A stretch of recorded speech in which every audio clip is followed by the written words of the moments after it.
wabarakatuh. Waalaikumsalam warahmatullahi wabarakatuh. Kecintaan terhadap anak Pak Tri ini sejauh mana sih Pak? Kalau saya lihat nih Pak ya, anak sekarang tuh kan berubah ya Pak ya. Betul.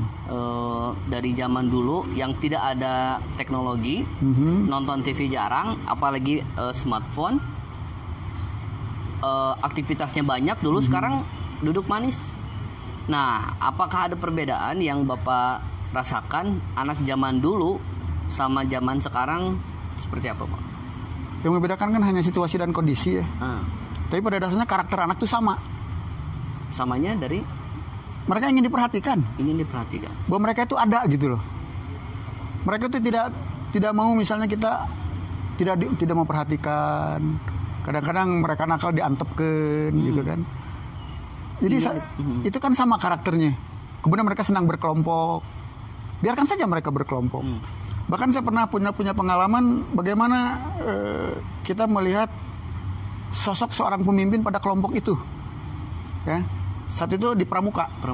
Saya berikan di Bapak aktif di Pramuka. Betul, ya? Saya aktif di Pramuka. Katanya jadi saya salah satu pelatih di Kota Bandung. Pelatih Kota Bandung. Dengan Pak Iksan. Dengan Pak Iksan. Ya. Pelatih Kota Bandung. Nah, itu pada saat mereka mencari seorang pemimpin, saya berikan sebuah koran pada kelompok-kelompok itu. Ya. Misalnya kelompok A, kamu cari tentang materi olahraga, kamu cari tentang kesehatan, kamu cari tentang transportasi. Nanti pada kelompok itu ada orang yang berbicara, kamu halaman 1, halaman 2 ya, kamu halaman ini. Tapi ada juga yang tidak ada sama sekali. Maka di kelompok itu tidak akan muncul seorang pemimpin. Ya. Jadi kita akan mengetahui pada saat si anak ini memberikan pengarahan-pengarahan pada anaknya itu tidak disadari oleh dia. Ya. Kamu halaman ini, kamu halaman ini. Nah itu saya perhatikan, oh ini berarti seorang pemimpin. Maka saya motivasikan, kamu jadi pemimpinnya, jadi ketua regu. Jadi nah, kelihatan ya Pak di lapang tuh ya? Betul. Karena di lapang itu anak natural ya. Natural. Tidak bisa berkamuflase seperti di kelas. Betul. Anu bangor nak keluar. Iya, benar. Anu bager nak keluar. Anu jahil lagi keluar gitu. Saja perhatikan. Jadi di dalam kelas mereka bisa berkamuflase. Iya. Anu nakal jadi bager, api-api gitu kan. Tapi di lapang jangan harap anak bisa berkamuflase. Aslinya keluar. Aslinya keluar, karakter aslinya keluar. Tapi anak tetap anak. Kita tidak bisa membedakan, jangan sekali-kali membedakan anak-anak bahwa si ieu mah nakal, si ieu mah bager, si ieu pinter. Jangan sekali-kali. Tadi saya katakan di awal, manakala kita sudah berjumpa dengan anak, maka tidak ada siapa-siapa, yang ada hanya anak-anak. Itu mungkin. Iya benar. Luar biasa ya. Saya masih mendalami nih Pak soal anak nih. Ini menarik karena pembahasan anak ini dari tahun ke tahun selalu ada keterbaruan. Termasuk tentang guru yang menjudge bahwa anak pintar itu dia pintar matematika. Nah, apakah memang harus seperti itu? Esensi definisi kepintaran itu seperti apa dan sebagainya? Sejauh ini masih nggak ya? Sebenarnya tidak juga, saya tidak setuju kalau misalnya anak dikatakan bahwa anak pintar pada satu bidang. Ya. Itu kebetulan mengatakanlah tadi anak itu pintar pada matematik. Berarti memang anak itu suka pada matematik. Tapi belum tentu dia tidak pandai bahasa Indonesia. Belum tentu dia tidak pandai IPA misalnya. Tapi karena yang menonjol di satu sisi adalah matematiknya. Jadi sebetulnya kalau anak sudah dikatakan pintar itu ya mampu segala-galanya. Kecuali untuk PJOK, pendidikan jasmani olahraga dan kesehatan, tidak seperti itu. Kayak itu butuh proses. Tidak bisa dicontek. Kita tidak ingin seperti Messi, tapi tidak bisa nyontek bagaimana Messi bermain.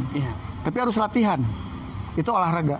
Kita tidak bisa seperti Messi, tapi kita tidak bisa mencontek apa yang dilakukan oleh Messi. Karena kita butuh proses untuk menjadi seorang Messi. Matematik. Matematik kita misalnya nih, misalnya saya tidak bisa matematik. Tapi saya bisa lihat ke kiri saya, oh matematik teh eusina ieu. Ya. Ternyata dengan niron bisa nilai 10. Ya, paling tidak 80 lah. Ya. Tapi olahraga tidak bisa. Katakanlah misalnya bulu tangkis. Ingin seperti Susi Susanti, harus latihan. tidak bisa instan jadi gitu. Tapi pelajaran lain kita bisa buktikan sendiri. Bukan kemudian bahwa PJOK suatu pelajaran sulit, tidak. Ya, semua kalau dilatih melalui proses yang sistematis, insya Allah semua bisa.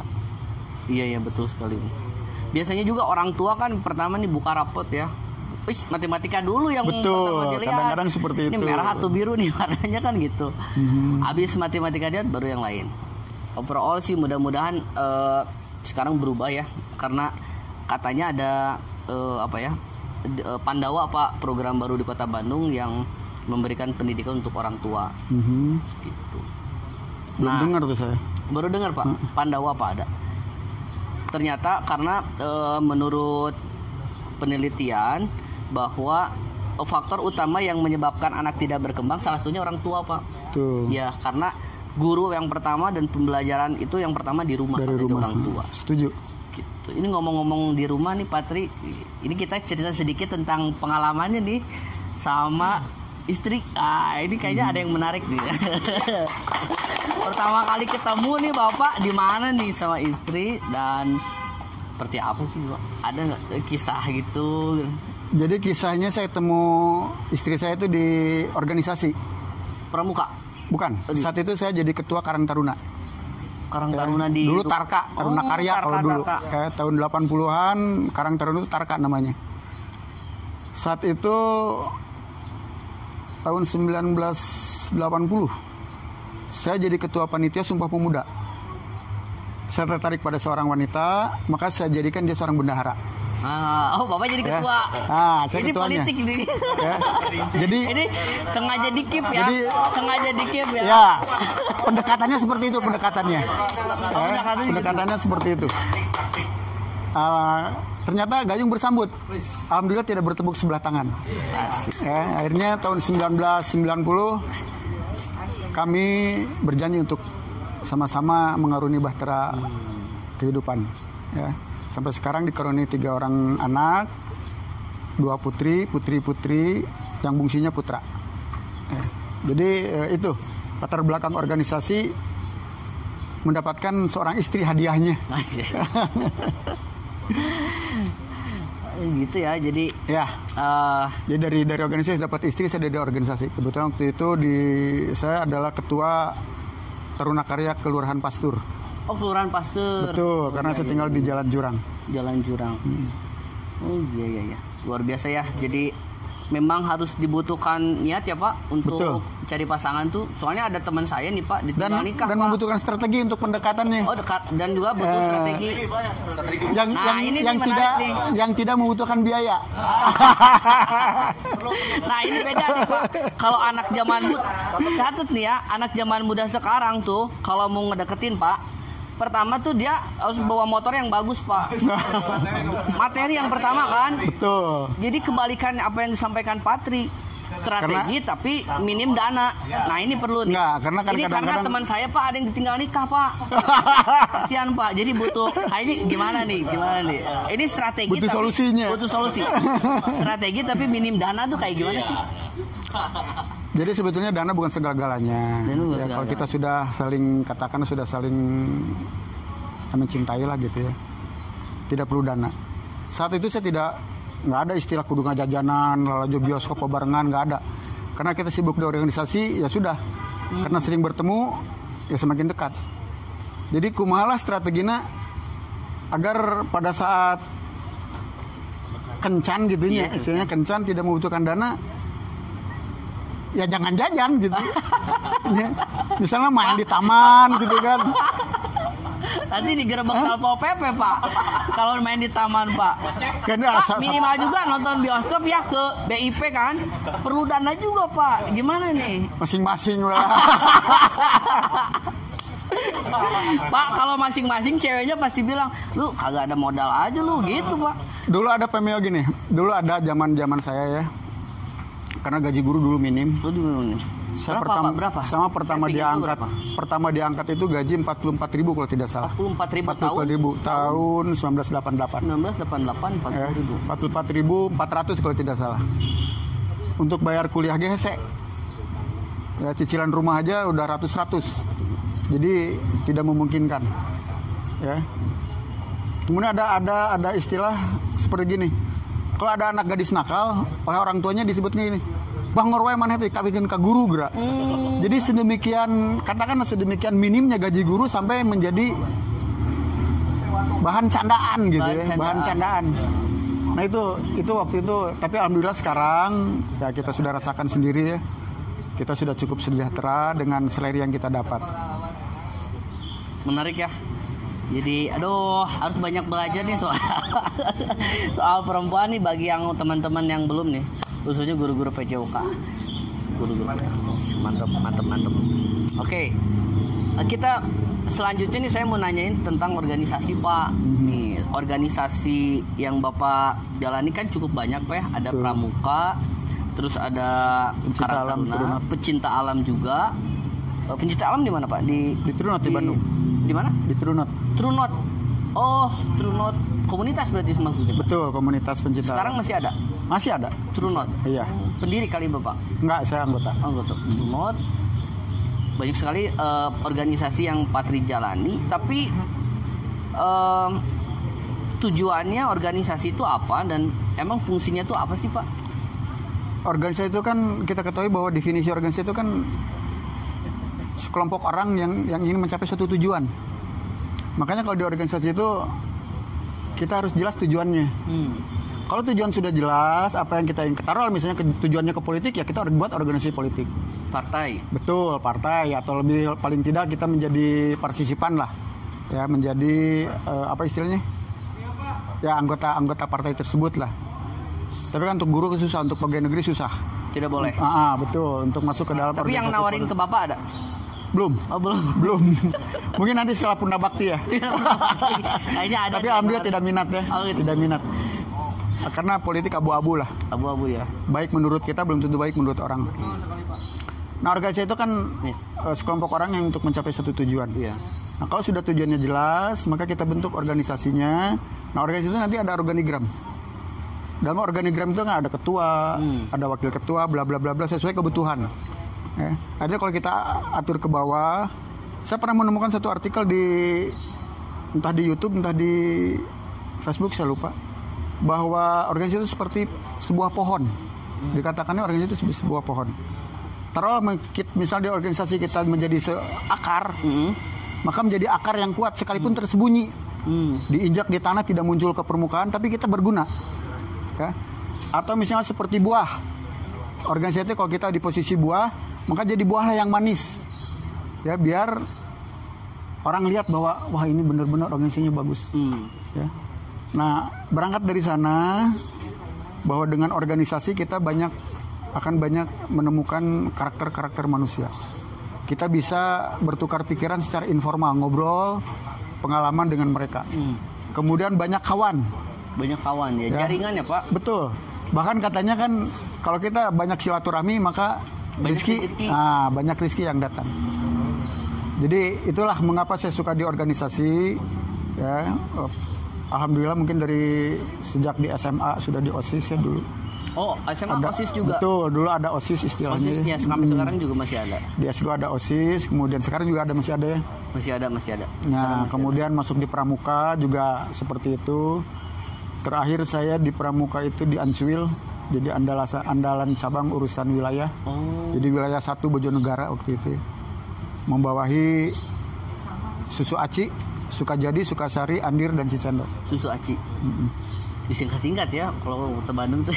Betul. Dari organisasi yang Trunot itu Pak. Betul. Terus Pramuka sama apa? Karang Taruna. Itu yang paling berkesan yang mana Pak? Tentu Pramuka. Ya. Lama ya kali Bapak? Sangat lama. Kenapa berkesan Pak? Ya. Di Pramuka kan kebetulan ada di sekolah juga ya. Ekstrakurikuler Pramuka itu ada di sekolah. Betul. Nah, ilmu Pramuka yang saya dapat di pendidikan Pramuka secara formal, saya bisa istilahnya sampaikan di sekolah atau di pangkalan atau di basis ya. Contohnya Pak? Contohnya misalnya bagaimana teknik navigasi, teknik tali temali, teknik P3K, tekpram lah, teknik kepramukaannya. Nah itu kan untuk bekal hidup ya, survive, bagaimana survive Di pramuka kita belajar survive, hidup di hutan dan lain sebagainya. Iya, benar-benar. Bahkan saya sempat ikut pikat pelatihan instruktur kegiatan alam terbuka yang diselenggarakan oleh Kuartir Nasional Pramuka. Itu kurang lebih selama 1 minggu. Kalau lihat anak muda sekarang suka pramuka nggak, Pak? Saya curiga sih nggak suka. Karena aduh ngapain gitu. Ya nggak, bener nggak? Aduh, tidak tepuk-tepuk gitu kan anak muda sekarang, Pak. Betul. Beda gitu pemikirannya dia. Apa sih yang bikin Bapak suka gitu ke pramuka? Memang seperti kita lihat nih, pramuka sepertinya terpaksa anak-anak masuk di pramuka karena secara ex officio mereka siswa.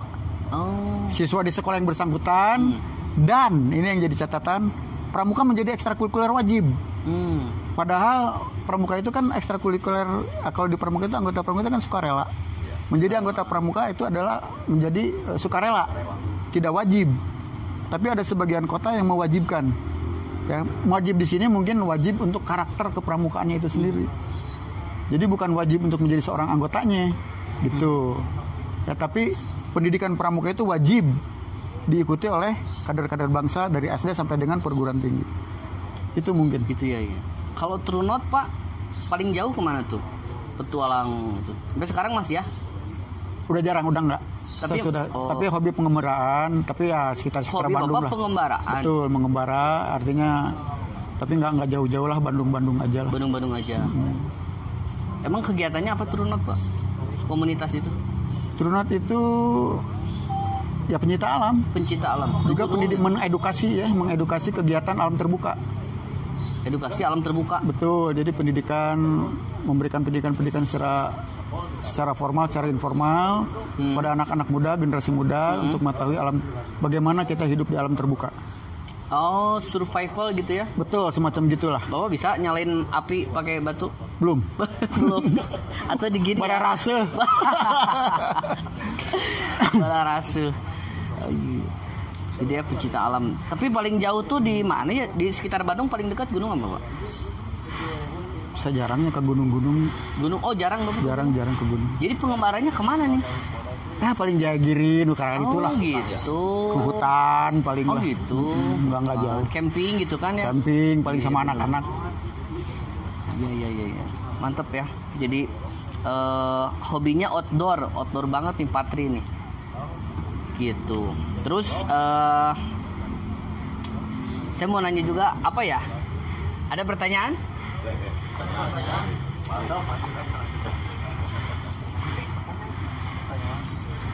Nah,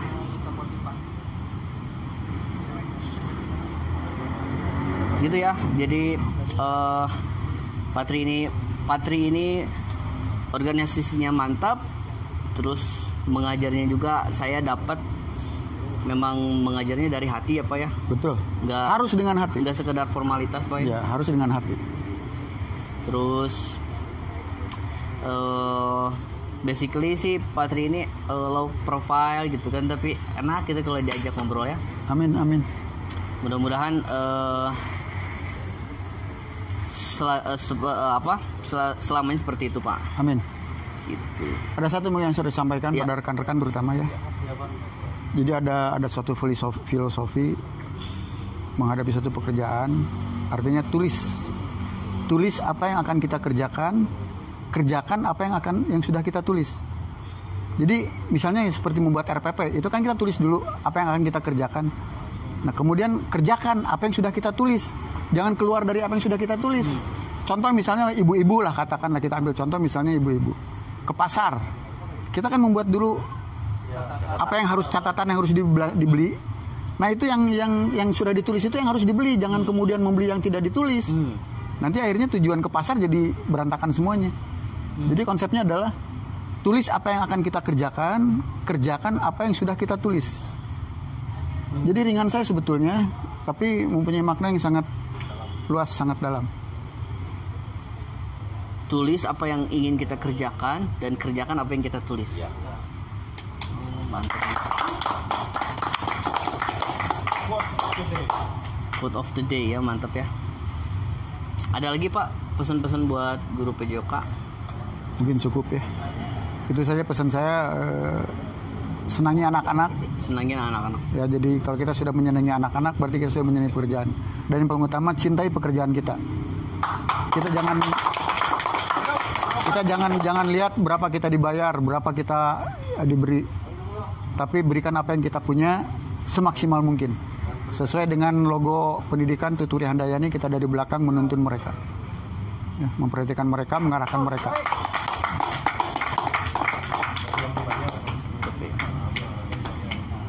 Oke, seperti itu ya, mantap sekali. Ini banyak sekali nih kayaknya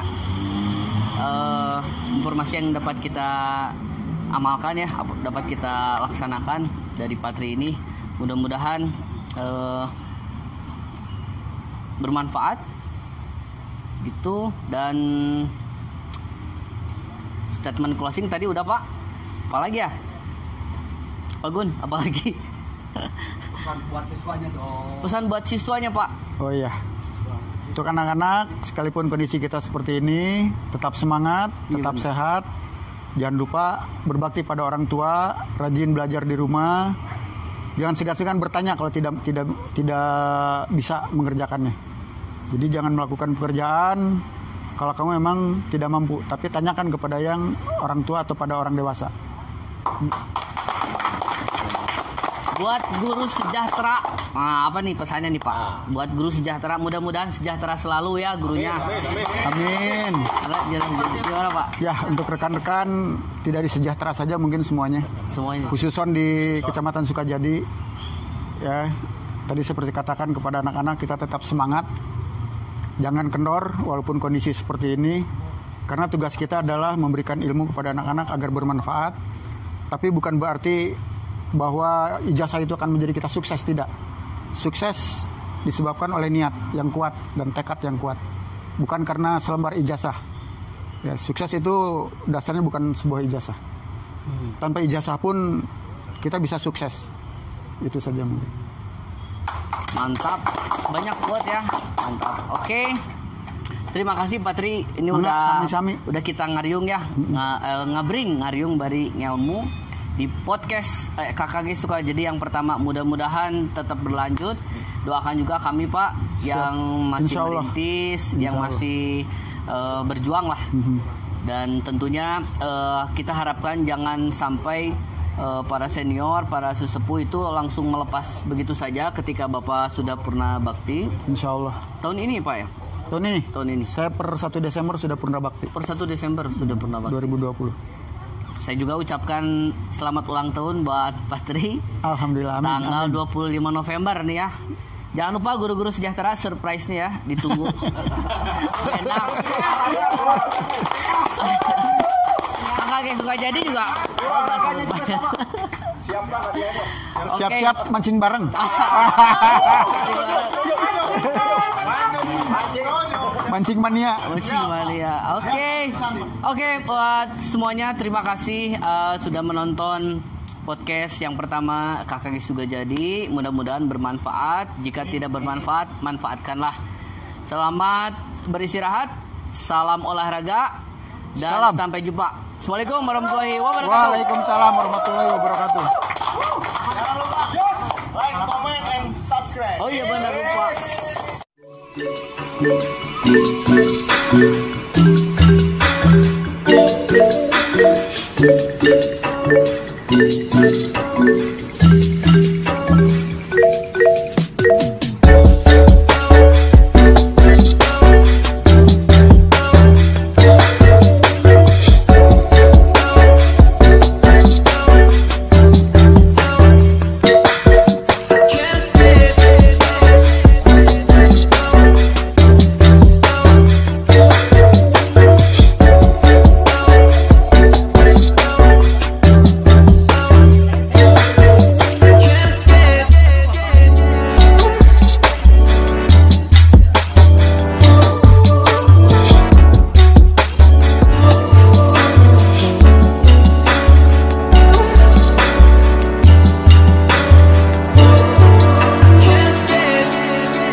Hari Olahraga tentunya hari dalam acara Tata suka jadi.